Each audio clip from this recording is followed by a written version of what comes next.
Hey guys, welcome my channel. আমি মনোজ। এখন আমরা কথা বলবো হচ্ছে সব হাউচাও একদিকে আর টিকিট সেল ট্রেন্ডিং আর একদিকে। দেখো, স্বার্থপরের মতন ছবি, যে ছবিটা বেশ ভালো একটা রেসপন্স ক্রিয়েট করতে পেরেছিল, কিন্তু টিকিট সেল ট্রেন্ডিং এ আসতে পারেনি। আজও অর্ধাঙ্গিনী, আজও টিকিট সেল ট্রেন্ডিং এ আসতে পারেনি। চলছে কিন্তু 1 কোটি টাকার কালেকশন করে নিয়েছে, এই করে নিয়েছে, ওই করে নিয়েছে, অনেক কথা বলা হচ্ছে, বাট এখন অবধি কিন্তু টিকিট সেল ট্রেন্ডিং এ আসতে পারেনি। তাই ticket sell trending is very much important.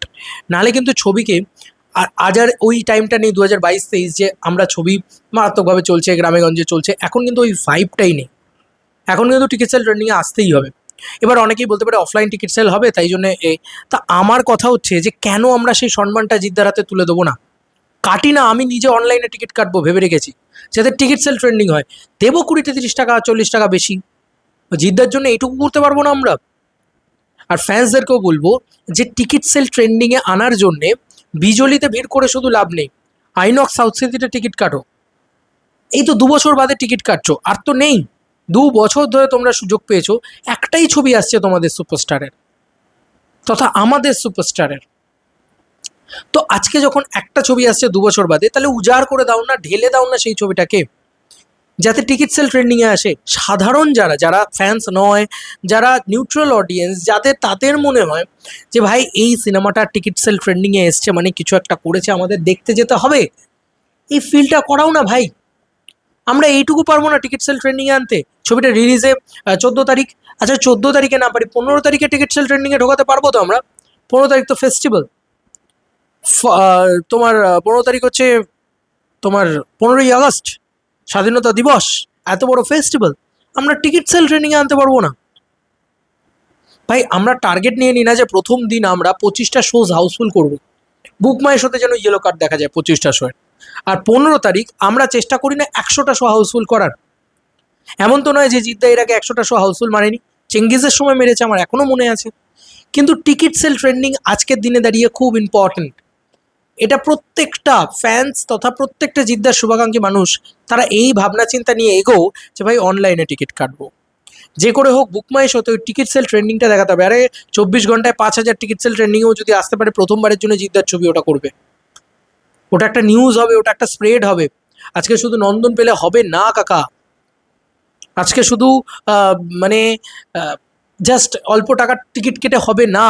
আজকে লড়াইটা তোমাদের এই কারণে বলছি, কারণ দেবদা বছরে 3টে করে ছবি করে, ফ্যান্সদের চাপ হয়ে যায়, কারণ 3টে ছবি তারা 30 বার করে দেখতে যেতে পারবে না, খুব স্বাভাবিক বিষয়, সবাই তো অত বড় লোক নয়।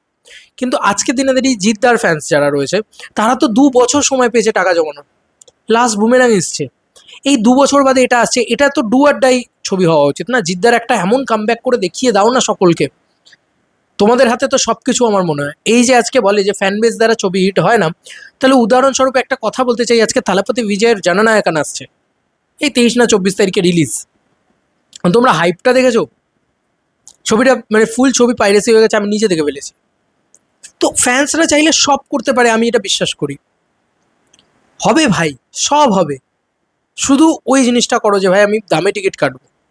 ডেফিনেটলি ফ্যান সেলিব্রেশন তো করবোই করবো, কিন্তু রাত্রিবেলা সন্ধ্যেবেলার টিকিটগুলো, দামি টিকিটগুলো কাটি না? একবার সকালবেলা দেখে আরেকবার দেখতে যাবো না হয়, কি আছে? এই ফিলটা করি না, কি আছে? 100 টাকা, 150 টাকা, 200 টাকা, 300 টাকা, এইটুকু জিদ্দাকে দিতে পারবো না আমরা? এই তো 2 বছর বাদে মানুষটা আসছে, তাই না? আমার এটুকুই মনে হয়। আমি বারবারই একটাই কথা বলছি, যে যেখান থেকে পারো, যাভাবেই পারো না কেন, টিকিট সেল ট্রেন্ডিংয়ে কেউ বলে বিপ্লবী, কেউ বলে ডাকাতকে নিয়ে এসো। ওয়ার্ড অফ মাউথটা আমার মনে হয় সিনেমার কন্টেন্ট কথা বলবে। যদি ভালো সিনেমা হয়, লোকে বেরিয়ে ভালো কথা বলবেই। আর এই সময়টা কিন্তু অনেক ভালো সময়, যেখানে কোনো রকম কোনো ব্যাগেজ নেই, কোনো রকম কোনো বড় সুপারস্টারের চাপ নেই, কোনো রকম কোনো আনুষাঙ্গিক ছবির চাপ নেই। তাই যদি ভালো বলে, লোকে দেখতে যাবে, এটা নিয়ে কোনো সন্দেহ নেই। সেইটা তো ডিরেক্টর, প্রডিউসার এবং অ্যাক্টর তথা জিদ্দা তথা এন্টায়ার টিম অফ কেউ বলে বিপ্লবী, কেউ বলে ডাকাতের দায়িত্ব, যে সিনেমাটা ভালো বেরোচ্ছে কিনা। তো আমরা আমাদের কাজটা করি, যে এই সিনেমাটাকে টিকিট সেল ট্রেন্ডিংয়ে নিয়ে আসে। আরে ভাই ওপেনিংটা তো সেরকম দিই, 2 বছর বাদে জিদ্দা আসছে, তাই না? তো এই ছিল এখনকার মতো ভিডিও। তোমাদের কার কি মতামত জানিও কমেন্ট সেকশনে। আর যদি টিকিট সেল ট্রেন্ডিং না হয়, তাহলে অনেকেই অনেক রকমভাবে অ্যাটাক করা শুরু করবে। আজকে টিকিট সেল ট্রেন্ডিং হলো, যদি মাল্টিপ্লেক্সে, আমি কথার কথা বলছি, 50 lakhsেরও মাল্টিপ্লেক্স কালেকশন হয়ে যায় জিদ্দার এই ছবিটার, highest grossing multiplex collection of Jeddah হবে আর কি। এটা মানে জিদ্দার নিজের জীবনে 50 লাখের মাল্টিপ্লেক্স কালেকশন নেই। তো ওটা যদি হয়ে যায় একবার, তাহলে গ্যারেন্টি টু গ্যারেন্টি লোকে হিট বলতে পারবে ছবিটাকে। টার্গেট রাখো যে যাতে মাল্টিপ্লেক্সে ছবিটা অন্তত 2.5 কোটি টাকার কালেকশন করে, তাহলে আমরা 10 কোটি টাকার উপরে কালেকশনে নিয়ে যেতে পারবো ছবিটাকে। ডেফিনেটলি সেটা তো হবেই, তবে গিয়ে সেই সিনেমাটাকে আমরা ব্লকবাস্টার ঘোষণা করতে পারবো। আর টার্গেট তো আমাদের এটাই থাকা উচিত যে সিনেমাটা যাতে ব্লকবাস্টার হয়, তাই তো। জিদ্দার 2 বছর বাদে আসছে, আমরা এমন সেলিব্রেট করব, এমন জিদ্দাকে বিজনেস এনে দেবো যে জিদ্দাও যাতে বলে ভাই চলো। কারণ বাংলা এত সেলিব্রেট করে, এত কিছু করে, সোশ্যাল মিডিয়াতে এত লেখালেখি, অন্য সুপারস্টারের সাথে মারামারি, ছেড়খানি, এগুলো এবার বক্স অফিসে মানে প্রমাণ করার টাইম এসছে। ভাই 3,000ও যদি জিদ্দার ফ্যান্স প্রথম দিনে টিকিট কাটে, কতটা টিকিট সেল হয় বলো তো? আমি বেশি ধরলাম না, আমি গড় পর্তায় ধরছি 100 টাকা করে। 3,000-এর ওপরে 100 টাকা করে হলে 3,000-এর আরও 2টো শূন্য পেলে 3 লাখ টাকার শুধু টিকিট সেল তো ফ্যান্সরাই করিয়ে দিচ্ছে, আমি যদি খুব ভুল না করি। 30,000 3 লাখ, হ্যাঁ, ফ্যান্সরাই তো শুধু 3 লাখ টাকার টিকিট সেল করিয়ে দিচ্ছে। তো যখন 3 লাখ টাকার টিকিট সেল ফ্যান্সরা করাবে, তখনই তো নিউট্রাল অডিয়েন্স 7 লাখ টাকার টিকিট সেল করাবে, তখনই তো 10 থেকে 12 লক্ষ টাকার প্রথম দিনের কালেকশনটা চলে আসবে। আর এটা যদি চলে আসে, পরবর্তীকালে তো কালেকশন আরও বাড়তে শুরু করবে। 3,000 তো জিদ্দার ফ্যান্স নেই। চেষ্টা করো না, আর 15ই আগস্ট চেষ্টা করো যে ভাই 1 কোটি টাকার রিচটা যাতে করা যায়, যে একদিনে 1 কোটি।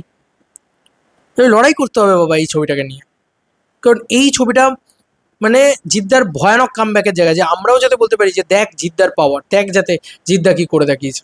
নাহলে আজকে যদি রেসপন্সটা অন্য কোনো ছবির মতন হয়, আমি জিদ্দার কোনো ছবির তুলনাই করছি না, আমি বলছি যে যে কোনো আন্ডারটোনে যদি যায় আজকে রেসপন্সটা, তাহলে তো আমরা লড়াই করার জায়গা থাকবে না, যেটা চেঙ্গিজের সময় শেষের দিকে হয়েছিল, যেটা মানুষের সময় হয়েছিল।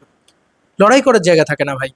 Please request to every Jeet fans তথা এভরি বাংলা ছবির দর্শক, যে অনলাইনে টিকিট কাটো, টিকিট সেল ট্রেনিংয়ে নিয়ে এসো এবং জিদ্দাকে সেলিব্রেট করে জিদ্দাকে আরও বড় মেগা স্টার বানাও।